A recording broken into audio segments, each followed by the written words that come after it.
Welcome back to part 3 of the final Smash Ultimate tier list. Make sure you go watch the first 2 videos if you haven't yet and get you up to speed. Every single character in the game here is ranked from worst to best. I'll denote where the tier list gaps are, and videos will be split evenly based on the characters. Today we're going to finish the upper mid tier characters and complete a majority of the high tier characters through the next 20. So here we go. Number 45, Mii Brawler. Mii Brawler is the best of the Miis by far. He's lacking in notable results, and he's often overshadowed by similar top tier characters such as Fox, Falcon, and Mario. He has a generally lackluster kit, which keeps him out of a high tier because he relies on down throw up B to close out stocks. But one thing I'll note with this character is how much damage output and knockback he can have at the most random of times. He is fast. He does remind me of Fox in a good sense, but he has a weirdness factor to him that sort of makes him intimidating all by himself. I could really see someone actually solo maining Mii Brawler, not needing anyone else, because the matchup spread isn't that horrendous in my opinion.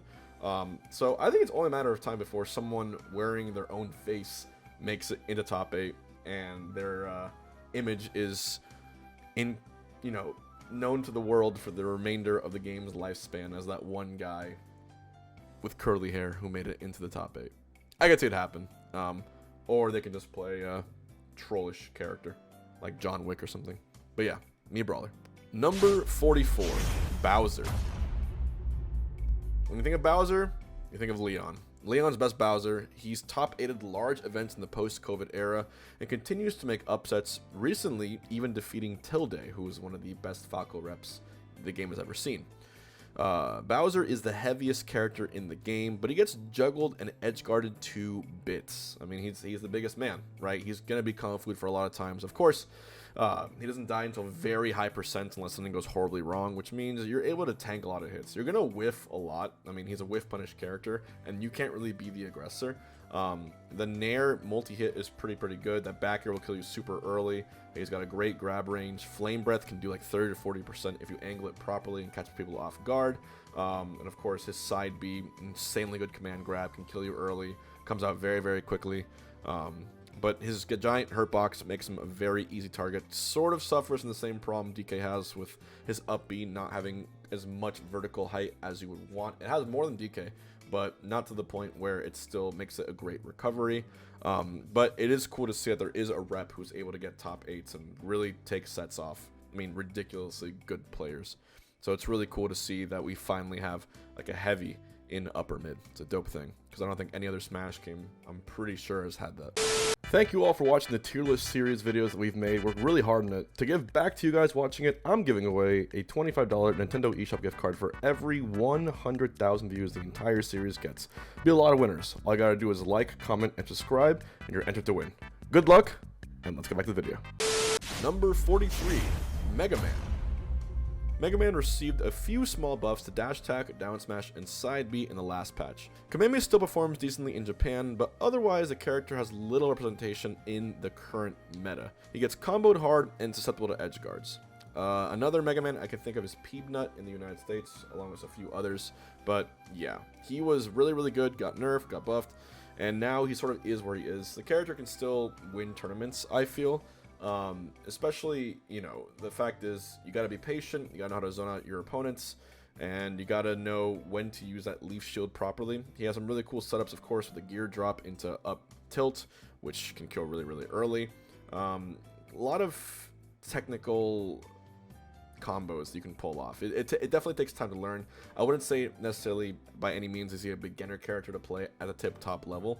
But if you like a good runaway game, if you like just using projectiles a lot, and you sort of like the nuance of him not really having a jab but the running lemons and the pellets, I would play him. He's a unique character, he's definitely a fan favorite, and I think whenever a Mega Man beats the top player, it's still pretty interesting now. 42, Inkling. Inkling received a few buffs in the last patch. The Inkling charge is less laggy, forward tilt is stronger, up tilt scoops better, forward smash sweet spot is bigger, and the neutral special has a lot more range. Cosmos and Space did really well with Inkling in the early meta, but both have since switched to mains, both to Aegis, so go figure.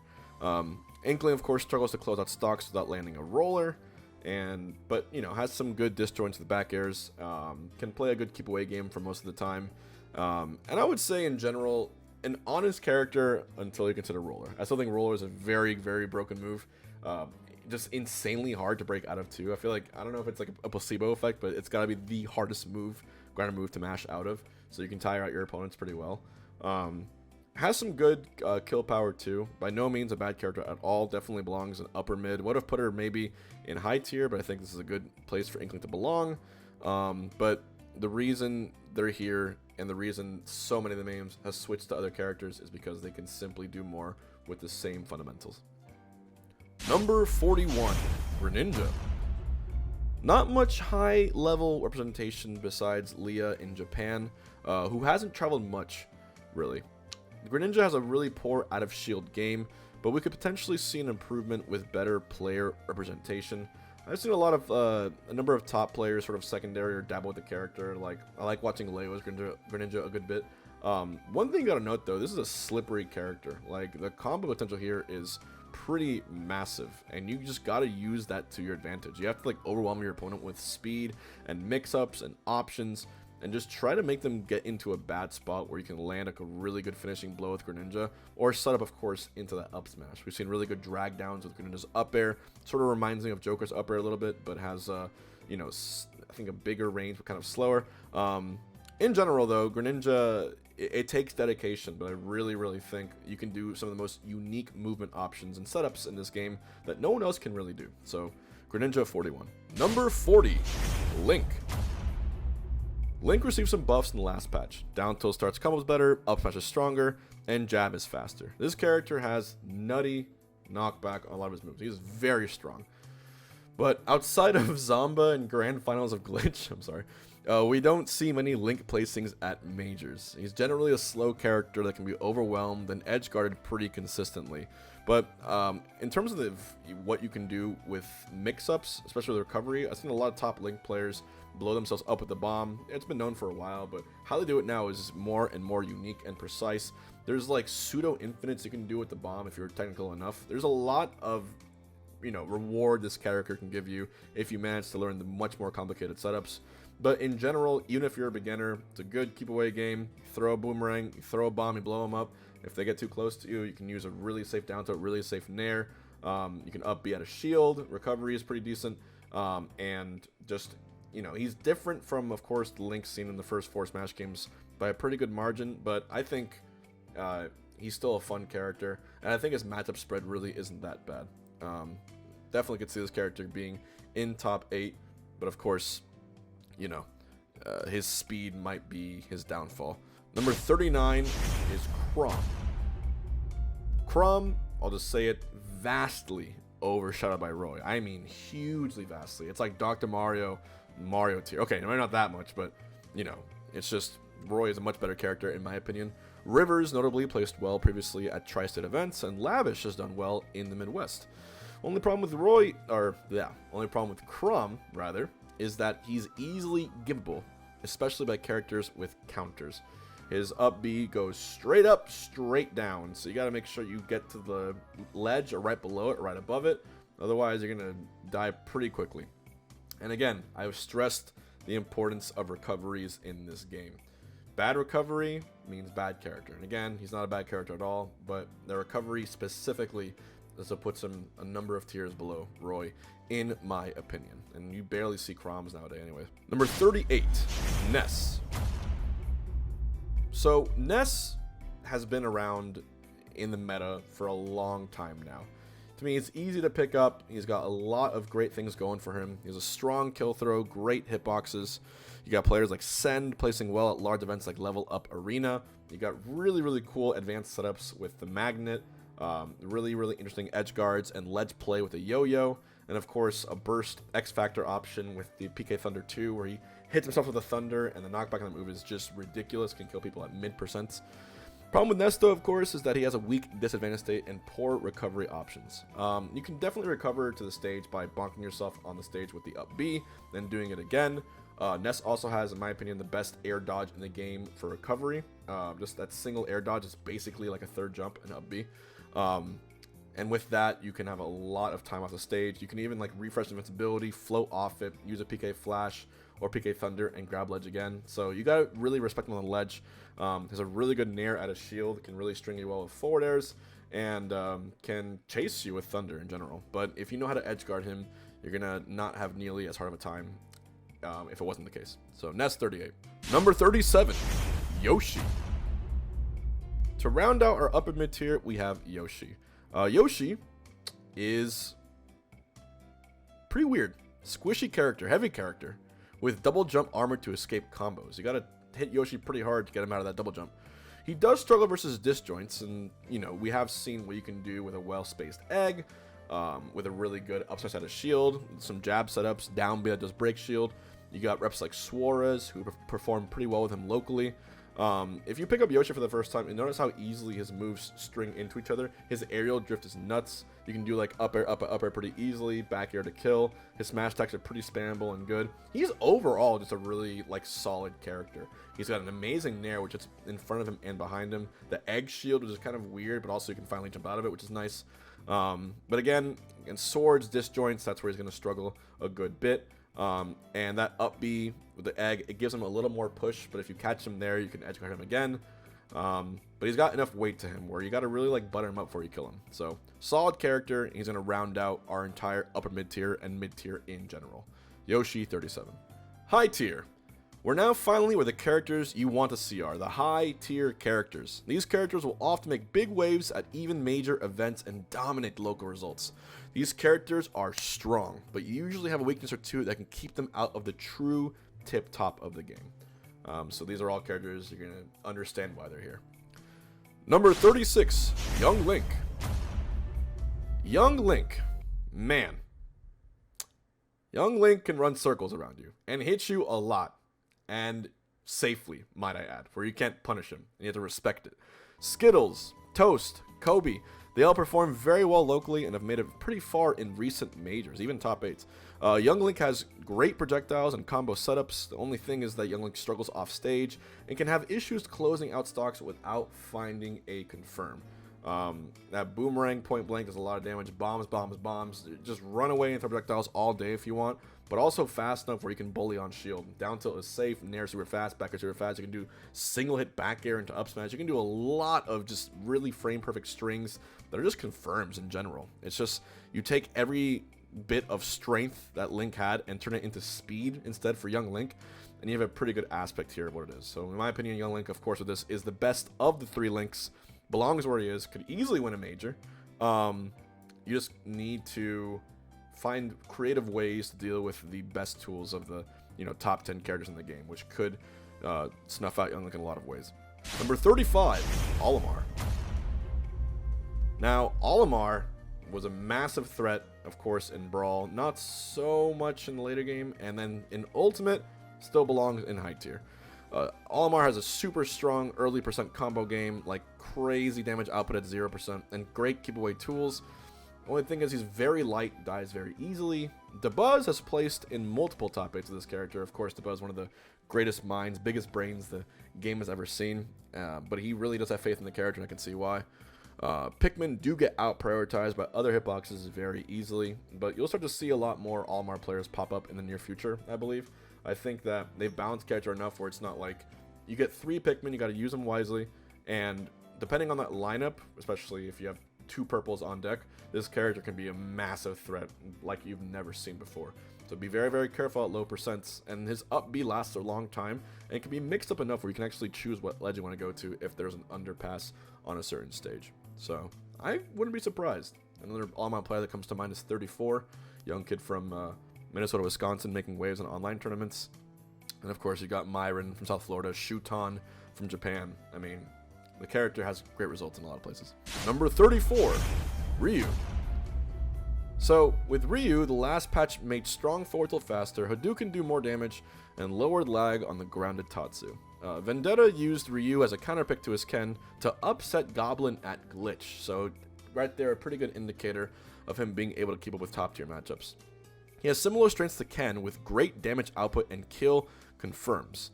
Only thing with Ryu is that classic with FGC characters, you can struggle to land and recover. But again, he's one of the characters where you just, if you're in his face and you get tilted, you're tanking either like 30-40% or just straight up getting your stock deleted. You gotta respect your space at all times. And that's why his counterpart Ken is a little bit higher, and I'll explain why in a second. But yeah, it's really, really neat what you can do with this character. And if you have proper cancels and jab mix-ups, you can break shields pretty easily. So really, really cool to watch Ryu players flourish, and I hope more of them come into this scene. Number 33, Ken. When I think of Ken, I think of Vendetta. Vendetta was actually able to make multiple upsets and placed really well at Glitch Infinite. I also got Jazzo from Georgia, who still was able to take sets, I believe, off of Cola and the top players. Ken, like Ryu, has great damage output and kill confirms, to the point where I would actually consider him a little better than Ryu on this list. Of course, just like Ryu, he gets juggled and edge guarded pretty easily and can struggle with disjoints, but I think that up B confirm that he has with a lot of his jabs puts him just a little bit higher. And again, he's just if you like fighting games, traditional fighters, they did a really good job translating what he can do over to this game. So Ken, 33. Number 32, Falco.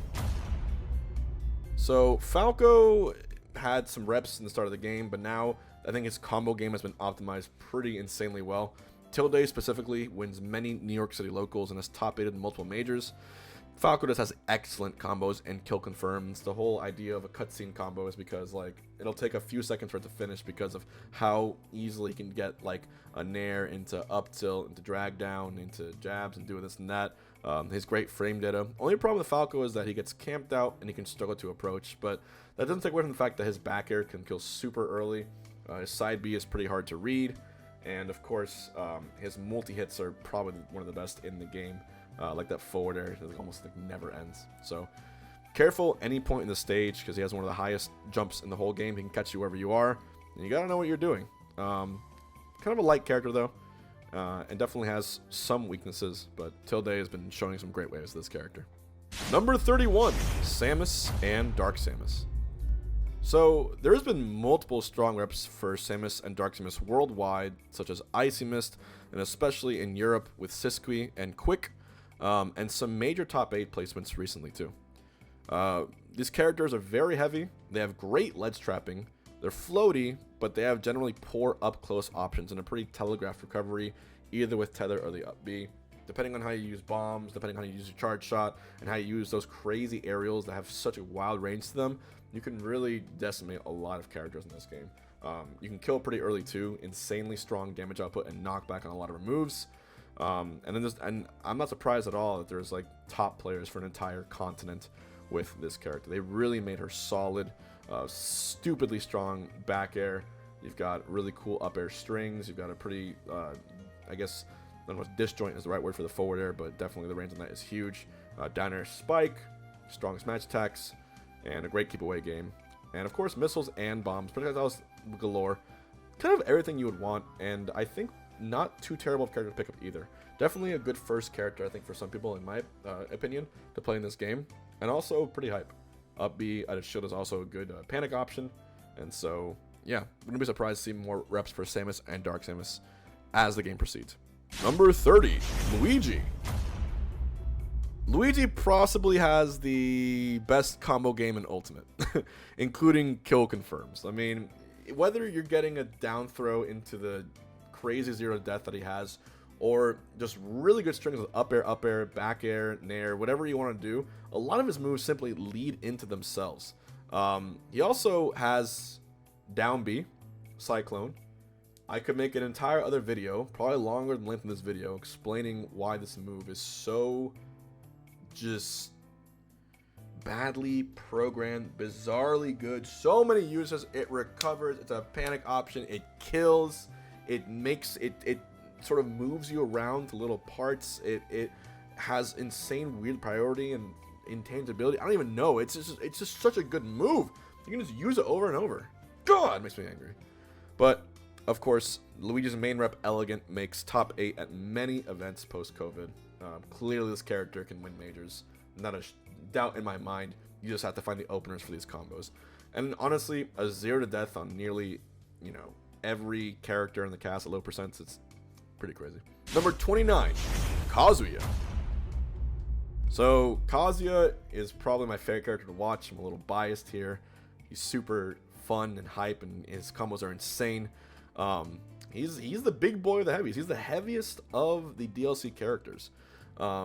Riddles specifically has upset top players with this character, and whenever he does, you hear outcries on Twitter of how broken he is. But really, I actually think there's a tiny bit of actual honesty to this character, because you have to have a lot of precise inputs to pull it off. It's not necessarily easy. Riddle's just a god, in my opinion. There's also other players like Axiom XL, Turtle, and some others. I think Burr as well has done really well. He's extremely dangerous because of his touch of death combos. He has multiple invisible attacks, including the dash attack. Issue with Kazuya is that he's slow. He's got slow movement and he struggles to land, and he's susceptible to edge guards. His recovery actually isn't that bad. Up B has a pretty big glaring hitbox on it that can send you flying if you get hit by it. You can jump after it too. And of course, you have a comeback mechanic with the Raging Demon, which does 40% just bar none when you get hit by it, and can kill you at devastatingly early percents. So if you put the time into Kazuya, Kazuya will reward you. And it's really, really cool to see someone like Riddles proving how good this character is. Number 28, Terry. Speaking of Riddles, Riddles also plays Terry. And he plays top 8 at Collision and does well in general. He basically switches between Terry and Kazuya, showing that you can use either of these fighty characters, I suppose. They're not Shotos not anymore, and I learned it the hard way. But they're fighty characters that have auto turnarounds. But with that, Terry really has easy, high damage combos. Really good kill confirms and great shield pressure. He has the Go comeback mechanic, which is one of the best in the game. If you're at 100%, you can use a Power Gazer or Buster Wolf to decimate your opponent. Of course, you'll have knockback if you miss it, or you'll be in cooldown if you miss it. But damn, if you're a player as good as Riddles, you almost never miss those. And you have guaranteed confirms off of tilts to Buster Wolf, and it's incredible to watch. He does struggle in disadvantage, especially off stage, but he has the Power Dunk jab setup, which can be used not only to like have a bunch of damage output to kill your opponent, but also in some cases to recover and reposition him. So with that being said, I put Terry at 28, and he, to me, in my opinion, he is the best of the fighties, the 4 fighting game characters in this game.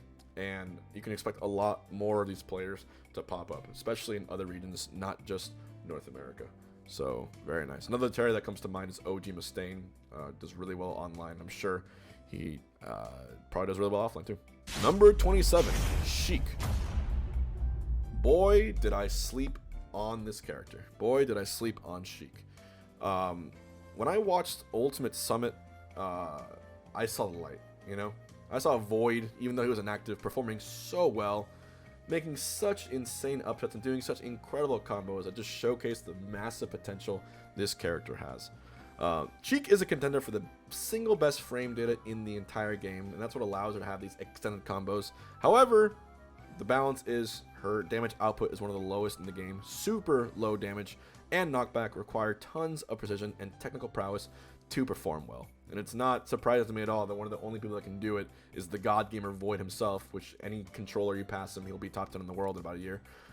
But it's like, yeah, the character is super, super efficient when used properly. And I believe it was Zach Ray, who was, you know, the god of Japan for a while, who said specifically that he thought Sheik was potentially the best character, #1 in the game, which is a pretty insane take, but you know, he knows a lot more about top play than I do, and for him to say that, something's got to give. So, definitely, obviously, high tier character. Number 26, Byleth. Byleth has been in our hearts for a while now, thanks to MK Leo. MK Leo literally, this character literally has the best results in the entire game, if you look at the past year, because of Leo. But remember, sure, Leo's a god and super, super good, and he can do it with Corrin too, but the character needs to have enough tools for that to be a thing. And we've seen those. We've seen the great range. We've seen the amazing kill power. We've seen that really fast nair, which leads into really crazy setups and close-up pressure. The best tether recovery in the game, and it's not close at all. And, I mean, have you seen the damage output of a perfectly tippered back air fair or forward smash? You seen that? Have you seen how well up side of shield fares, the range of up air? This character's nuts. Alright? And by the way, if you're trying to recover and you get tethered off stage, that's a spike. You're going straight down. Potentially the best spike in the game. But I will say, Byleth does have a very slow ground and airspeed. It makes some matchups for that reason very bad. And you know, Byleth with a bit more speed, probably contender for best card in the game, but you needed to have that balance. So, yeah. It wasn't too long ago where people were saying Byleth was middle or even low tier. Get that out of here. Officially, Byleth is a high tier character. Alright? Forever will be. Deal with it. And MKLeo, thank you for showing us the light. And I'm glad we now know the truth. So, it feels almost poetic to end this part of the video with the character that is the best player in the worlds. The one that he uses. And the crazy thing is there's still 2 more videos. In tomorrow's video, we'll finish off the remaining high tiers and begin the coveted list of the top tier characters. Let me know what you guys think in the list so far below, where you think your character will be, or what you thought of their placement. And as always, I'll see you next time for our top tiers.